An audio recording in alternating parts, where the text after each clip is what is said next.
Mahadev. Astro Nishant Bhardwaj में मैं आपका स्वागत करता हूं। मेरे बहुत सारे फॉलोअर्स की क्वारीज अभी जो है वो नवरात्र के बारे में आ रही है तो आज हम एक तो नवरात्र के बारे में चर्चा करेंगे, दूसरा मोदी जी को लेके कुछ मेरे फॉलोअर्स चिंतित हैं तो उस पर भी एक छोटी सी टिप्पणी करेंगे।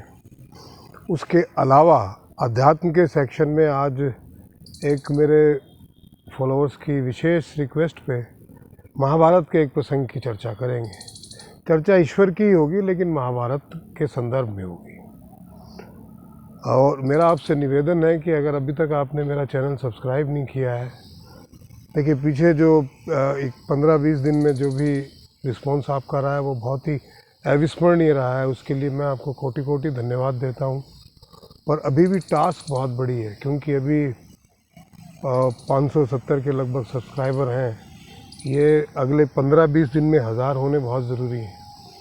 और वॉच टाइम जो है कुछ 860 घंटे हैं, तो 4 घंटे होना ज़रूरी, नहीं तो चैनल की जो फंक्शनिंग है वो रोक दी जाएगी। ये यूट्यूब ने एक मेल की है। मुझे इतना ज़्यादा नॉलेज नहीं है इन चीज़ों की, तो मेरी आपसे रिक्वेस्ट है कि इस विषय में आप मेरी मदद कीजिएगा, सब्सक्राइब कीजिएगा, शेयर कीजिएगा।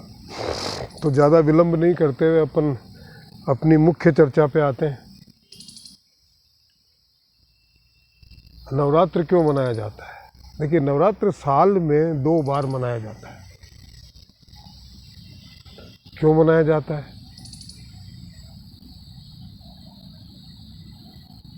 इसके लिए पौराणिक संदर्भ क्या है और आध्यात्मिक क्या है और सामाजिक कारण क्या है, उन तीनों पे अपन चर्चा करेंगे।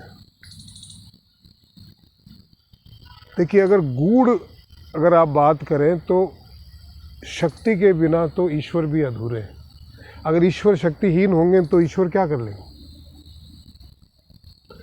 तो सबसे पहले जब ब्रह्मा सहस्त्र युग पर्यंत महर्यद ब्रह्मणो विदु रात्रिम युग सहस्त्रांताम ते होरात्र विदो जना, कि सहस्त्रों युगों के पश्चात ब्रह्मा का, ये गीता कहती है, ब्रह्मा की एक रात्रि होती है और जिसमें पूरी सृष्टि, पूरा ब्रह्मांड एक व्यापक मौन निस्तब्ध शून्य में बदल जाता है। और ये जो अवस्था है ये सहस्त्रों युगों तक रहती है। और उन सहस्त्रों युगों के पश्चात ब्रह्मा की चेतना जागृत होती है। जब उनकी चेतना जागृत होती है तो वो उनकी शक्ति का आह्वान करती है। और जब शक्ति जागृत होती है तो ब्रह्मा शक्ति प्राप्त करने के बाद में सृष्टि का सृजन करते हैं सहस्त्रों युगों के पश्चात, और जो सहस्त्रों युगों तक चलता है। तो इसमें सबसे ज़्यादा महत्व किस चीज़ का हुआ? शक्ति का। शक्ति स्त्री स्वरूप है, चेतना स्त्री स्वरूप है। तो बिना चेतना के तो मनुष्य मृतप्राय है। अब देखिए, जिसका दिमागी तौर पे जो आदमी, जिसकी चेतना काम नहीं कर रही तो ऐसे ही रहता है, चाहे उसमें कितनी भी आप प्राण दे दो, चेतना ही नहीं है। और हम जीव का ये सिद्धांत है कि वो अपनी चेतना का विकास करते हुए जो है देव योनि से लेके ईश्वर के जो हायर कॉन्शियस एनर्जी है उसमें विलीन होना चाहता है, कि वो अपनी चेतना जहाँ से जागृत हुई है उसको निरंतर विकास करते करते मनुष्य योनि तक आए। तो उस चेतना को अगर आप सूक्ष्म रूप से देखें तो उस चेतना को नमन करते हैं हम, और अपने आप को इस बात को आभास दिलाते हैं साल में 2 बार, हर 6 महीने में 9 दिन 10 दिन, कि चेतना ही आवश्यक शक्ति है। अच्छा, सामाजिक आधार पे देखें। सामाजिक आधार ये है कि माँ, आपका सृजन किससे हुआ है? आपको गर्भ में किसने रखा है? आपका दिल दिमाग कुछ नहीं बना था। आप माँ की नाभि से सांस ग्रहण करते थे, माँ की नाभि से खाना ग्रहण करते थे और नाभि से ही आप माँ से जुड़े हुए थे। आप शक्ति का केंद्र नाभि होता है, इसीलिए बार बार मैं कहता हूँ कि अपने नाभि पे कंसंट्रेट कीजिए। तो नाभि तो माँ सबसे बड़ा आधार हो गया ना। तो हर 6 महीने में आपको ये आभास रहे कि माँ से बड़ी कोई शक्ति नहीं है। माँ की सेवा करना ही, माँ को नमन करना ही, माँ के चरणों में ही हमारा जीव मात्र का कल्याण है। अब वो माँ दुर्गा के रूप में मनाते हैं, उनमें अलग अलग माताओं को हम मानते हैं। सामाजिक तौर पे ये आभास है कि आपकी अपनी माता का आप हर वक्त स्मरण करते रहें, उनका ध्यान करते रहें, उनकी सेवा करते रहें, क्योंकि मातृशक्ति वही है। ये सामाजिक इसका आधार है। और पौराणिक आधार अगर लेते हैं हम नवरात्रा का, तो पौराणिक आधार ये है कि एक महिषासुर नाम का राक्षस हुआ था, जो आधा भैंसा था और आधा मनुष्य था। उसने अनंत काल तक ब्रह्मा जी की उपासना की। ब्रह्मा जी प्रसन्न हुए, उन्होंने कहा वरदान मांगो। तो महिषासुर को लगा कि आदमी को आदमी मार सकता है, देवता मार सकता है, दानव मार सकता है। तो उन्होंने कहा साहब मैं इनमें से किसी से ना मरूं, किसी के हाथों, मैं किसी पुरुष के हाथों नहीं मरना चाहिए, चाहे वो देव हो, दानव हो, नर हो, पिशाच हो, राक्षस हो, कोई भी हो। ब्रह्मा जी ने कहा तथास्तु। उसने सोचा स्त्रियों में तो इतनी शक्ति होती नहीं है, और उसकी सोच कहीं गलत थी नहीं, क्योंकि बाहुबल में मनुष्य जो है वो स्त्रियों के मुकाबले ज़्यादा ताकतवर होता है। बट शक्ति का कोई, शक्ति की के पावर का कोई आधार नहीं होता। अब वो लड़ भिड़ के उसने मतलब तीनों लोकों पे अपना कब्जा कर लिया, स्वर्ग का अधिपति बन गया। अब ये सब जगह त्राहिमाम पाहिमाम होने लगी, तो सब लोग इकट्ठे हो गए, ब्रह्मा जी के पास गए। ब्रह्मा जी विष्णु जी के पास लेके गए, विष्णु जी शंकर जी के पास लेके गए। अब तीनों के पास में उनका उसको, क्योंकि वो तीनों है तो मानव ही, पुरुष ही हैं। गीता कहती है अनेकों ब्रह्मा अनेकों विष्णु अनेकों महेश हुए। शिव और शंकर में फ़र्क है, जिसके ऊपर मैं वीडियो ऑलरेडी बना चुका हूँ। तो इन सब लोगों ने मिलके, तीनों ने मिलके अपनी शक्ति को जागृत करके और एक शक्ति पुंज को जन्म दिया, जो स्त्री रूप में थी। अब इन तीनों की शक्तियों से ज्यादा वो शक्तिमान थी, क्योंकि इनकी इंडिविजुअल शक्ति और उनमें तीनों की मिला के त्रिगुणी शक्ति थी, त्रिगुणात्मक शक्ति बोलते हैं। उनको अस्त्र शस्त्र से सज्जित किया, और उसके बाद में माता दुर्गा जो है वो महिषासुर से युद्ध, क्योंकि इसी उद्देश्य से बनाया था, युद्ध करने निकल पड़ी।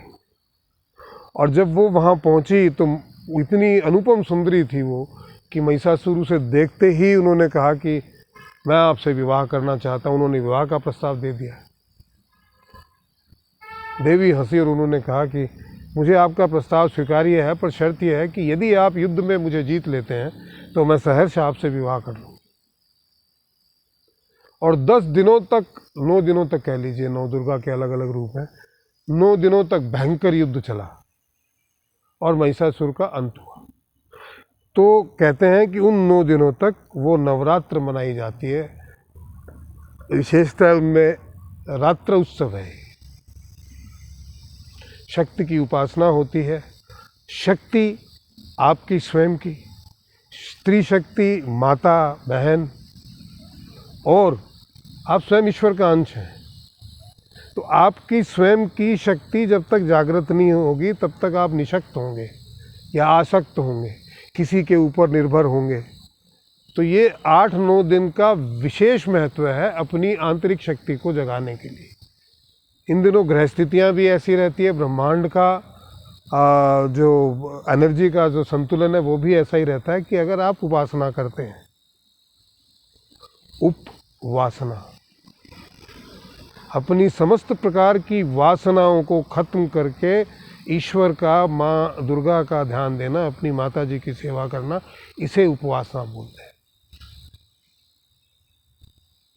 भूखे रह के या एक टाइम अनाज खा के ढोंग करने से उपासना नहीं होती। अपनी वासनाओं पे, अपनी इंद्रियों पे कंट्रोल कर, इसे उपासना बोलते हैं।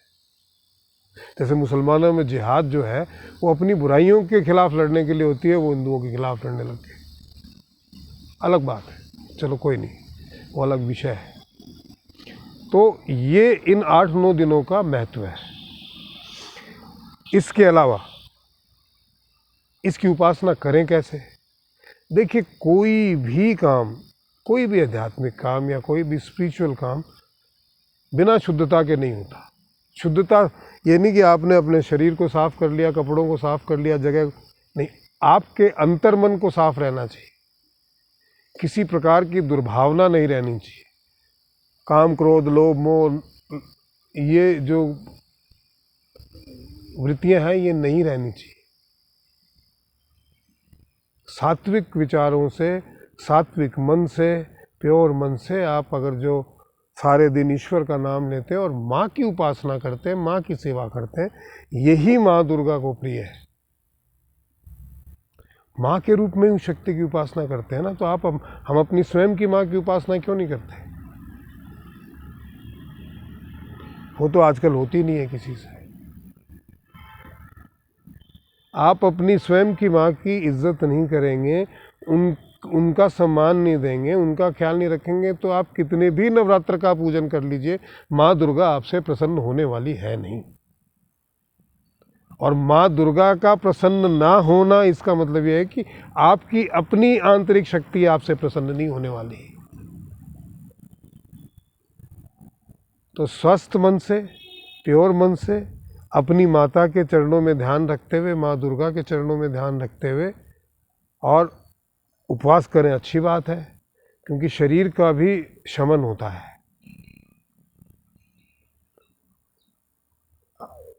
भावपूर्ण आरती करें, भोग लगाएं, घट स्थापना करें और 9 दिनों तक पूरे घर का वातावरण जो है शांत रखें, क्रोध ना करें। ओम नमो भगवते वासुदेवाय नमः, इस मंत्र का जाप निरंतर सारे दिन करें, नाभि पे ध्यान दें। सात्विक रहें, तामसिक भोजन ना करें, माता को तामसिक भोजन ना खिलाएं, किसी प्रकार की तामसिक वृत्ति को जागृत ना होने दें। इस तरह 9 दिन उपासना करें। 9वें दिन जो है 9 बच्चियों को बुला के माता स्वरूप 9 के 9 दिन की उनको भोजन कराएं, उनको वस्त्र दें, उनके पैर छुएं, धोएं, चरणामृत दें, उनको दक्षिणा दें, चना और हलवा ज़रूर बनाएं, चुनरी माता को उठाएं और घट को पूरी तरीके से स्थापित करके उसका फिर जो भी है विसर्जन करें। ये 9 दिन का आपका प्रावधान है। तो इस तरीके से आप नवरात्र मना सकते हैं। अब इस वीडियो के दूसरे भाग में मैं उन 2-3 प्रश्नों का फटाफट उत्तर दे देता हूँ। मेरे एक फॉलोवर ने YouTube पे किसी ज्योतिषी का वीडियो देखा और कहा कि साहब वो तो कह रहे हैं कि 2024 में मोदी जी जीतेंगे ही बड़ी मुश्किल से, पूर्ण बहुमत ही नहीं मिलेगा।